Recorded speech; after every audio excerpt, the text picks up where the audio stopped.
Laurence, bonjour. Bonjour Sophie. Donc Laurence est présidente de TGS Avocat France et elle est aussi présidente des chefs d'entreprise Pays de Loire. Des femmes chefs d'entreprise. Femmes chefs d'entreprise Pays de Loire, donc c'est une association destinée aux femmes chefs d'entreprise. Aux femmes dirigeantes, oui. Voilà. J'ai choisi en fait Laurence parce que c'est une femme manager exceptionnelle et c'est le thème d'aujourd'hui. Oh d'accord. Si. Oh la pression. C'est donc le thème d'aujourd'hui, en fait, être une femme manager parce qu'il y a quand même un certain nombre de préjugés. Ça paraît pas forcément si simple que ça. Alors justement, quelles sont les idées reçues concernant les femmes managers ?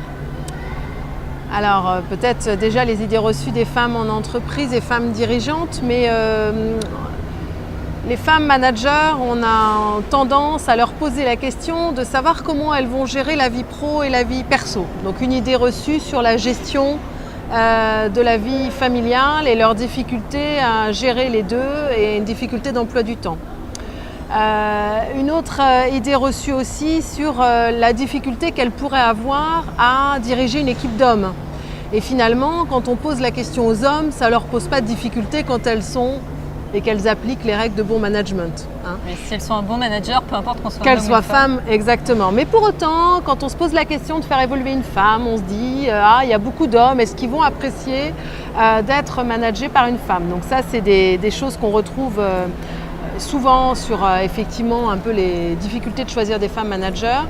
Après, souvent, on se dit aussi que dans le management dit classique, un petit peu historiquement, il a toujours été question d'agressivité, de combat, un bon manager, un bon leader, donc des choses plutôt sociologiquement masculines. Oui. Voilà.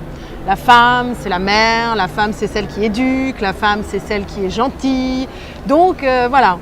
Avec l'évolution du management d'aujourd'hui et des hommes qui se sont un peu lissés et des femmes qui prennent des postes, finalement, effectivement, sans doute que c'est un petit peu moins vrai. Mais c'est quand même quelque chose qu'on peut encore rencontrer. Oui. Quelles sont les qualités de management qu'on reconnaît aux femmes ? Alors, justement, en lien avec le côté maman, malgré tout, on voit quand même dans les entreprises que les femmes sont dites souvent plus empathiques, plus soucieuses de l'emploi du temps.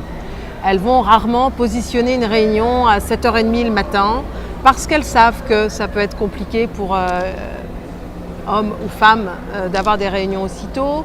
Elles sont peut-être plus fédératrices dans leur façon de faire, penser aux cadeaux d'entreprise, penser à l'arbre de Noël, penser comme ça à des choses qui fédèrent plus sociales.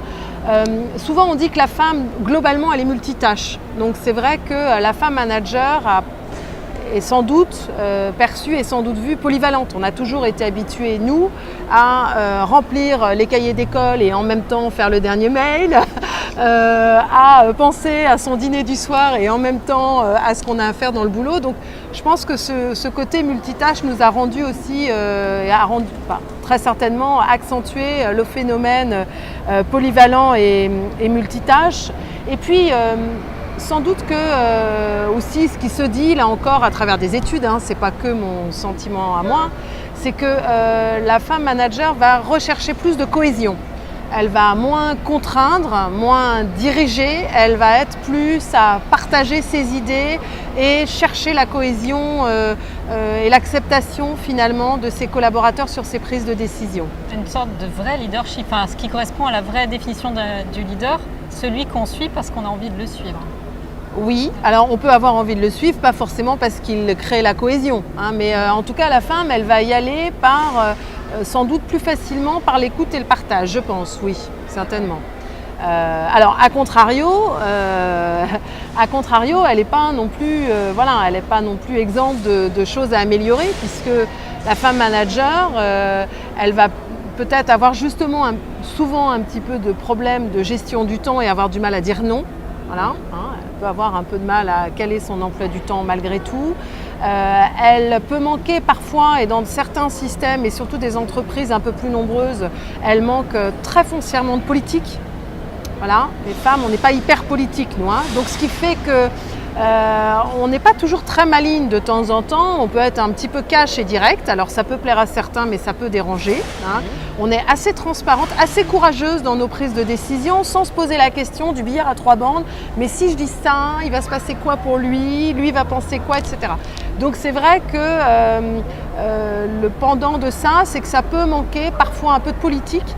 Et on sait que pour atteindre certains postes, il faut du politique. Donc là, de ce côté-là, voilà, on n'est pas... Et puis, il y a encore une chose que les femmes savent moins faire que les hommes, c'est qu'elles sont moins réseau. Les hommes, depuis tout petit dans la cour de l'école, les hommes, la cloche sonne et ils vont continuer à jouer au foot jusqu'à ce qu'on siffle le rappel à l'ordre. Et la femme est très scolaire, donc la gamine, elle va tout de suite suivre la maîtresse et puis être moins en lien avec ce qui se passe dans la cour de l'école. Et dès là, finalement, dès ce moment-là, il y a des petits liens qui ne se créent pas. Voilà, l'aspect réseau, l'aspect clan, on est moins forte là-dessus, on est moins intéressé peut-être, je ne sais pas pourquoi. Alors, est-ce que c'est difficile de s'imposer quand on est une femme manager et si oui, pourquoi? Non, je crois que quand on a envie de prendre un leadership et qu'on se ressent comme étant quelqu'un qui aurait envie de prendre des fonctions managériales, et si on applique les bonnes pratiques du management ou de façon intuitive ou parce que, et c'est important de se former, de se faire coacher, n'est-ce pas Sophie, sur ces techniques-là pour être sûr, parce que quand on fait une erreur de management, on sait qu'on se la prend en direct. Hein, donc voilà. Donc, après, j'ai envie de dire que si évidemment l'envie, le charisme et les grandes règles sont respectées, non, il n'y a pas de difficulté majeure. Il n'y a pas de difficulté majeure, même pour une femme, je ne pense pas. Et est-ce que les erreurs sont plus pardonnées si on est une femme ou est-ce que c'est similaire à un homme? Enfin, non, je ne crois pas non plus que les erreurs soient pardonnées parce qu'on est une femme. Non, non, non. On est très regardées. Donc de toute façon, enfin, on est très regardées. On est moins nombreuses.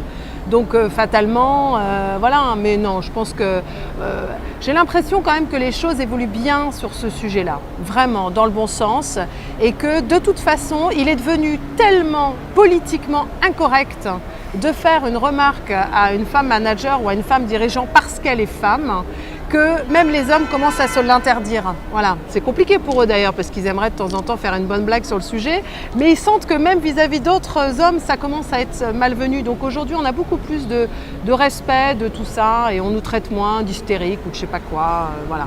Donc voilà, donc c'est aujourd'hui, finalement les femmes ont la chance d'être mieux intégrées dans cette fonction managériale. Ouais, complètement. Oui, tout à fait. Celles qui ne le sont pas encore et celles qui sont en poste, est-ce que tu aurais 3 conseils à leur donner pour ces femmes Alors déjà, j'ai peut-être un conseil à donner à celles qui sont en poste. Moi, j'ai une femme qui m'avait dit quelque chose qui m'avait finalement assez touchée. Elle m'avait dit faites attention quand vous gravissez les échelons et que vous commencez effectivement à devenir manager, super manager ou dirigeante, à ne pas vous transformer en homme. Parce qu'effectivement, surtout quand on évolue dans un milieu d'hommes, finalement, pour se faire écouter, on aura envie d'adopter les mêmes codes. Et en fait, je crois qu'il ne faut surtout pas qu'on se transforme en homme. Ça démarre même des vêtements, hein, de conserver, de ne pas être forcément en tailleur, pantalon noir, de conserver la robe, conserver les talons, conserver le féminin. Alors, ça paraît un peu accessoire, mais c'est important de rester femme. Et puis, deuxième conseil que j'aurais envie de donner, j'ai envie de dire, c'est à peu près valable pour tout, mais de bien se connaître, hein, voilà, de bien se connaître, de bien comprendre qui on a face à soi pour... Et troisième conseil, éviter de perdre confiance. Et la confiance, effectivement, c'est déjà la confiance qu'on a en soi qui nous permet effectivement d'avoir un leadership et de pouvoir être à l'aise dans la fonction managériale. Donc, ne pas se transformer en homme, bien se connaître et bien connaître les individus face à nous et effectivement avoir confiance en sa capacité. On n'est jamais là par hasard. D'accord. Et moi, ce que j'entends derrière tout ce que tu préconises, c'est finalement rester vous-même, assumer votre identité et notamment votre identité de femme. Exactement, bien résumé. Bon, écoute, merci Laurence d'avoir répondu Sophie. À toutes mes questions. Avec plaisir. Pour vous, chers auditeurs, sachez que Laurence, elle est tellement exceptionnelle qu'il va y avoir d'autres interviews, donc suivez bien la chaîne pour pouvoir retrouver Laurence. Oh, merci Sophie. Voilà, je vous dis à très bientôt pour une prochaine interview. Merci, Bye. Au revoir.